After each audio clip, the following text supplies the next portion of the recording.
Welcome to the Genius Factory. Enjoy the video. In this video, I will explain how to make an Excel Gantt chart.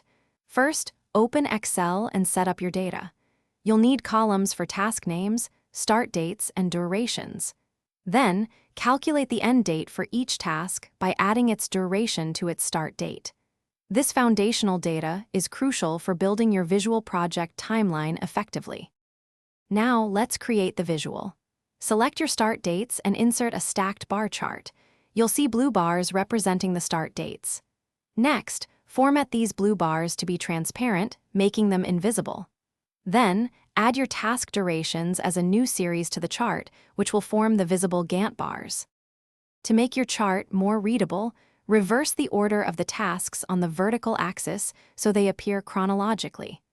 Adjust the horizontal axis minimum value to match your project's earliest start date. This ensures your timeline begins correctly. Finally, add task names as data labels to the duration bars for easy identification. You can further customize your Gantt chart to suit your needs. Change the colors of the bars to visually distinguish different task types or project phases. Consider adding vertical grid lines or specific milestone markers to highlight key dates. Saving your customized chart as a template will save you time on future projects. Thanks for watching. If you found this helpful, don't forget to like and subscribe.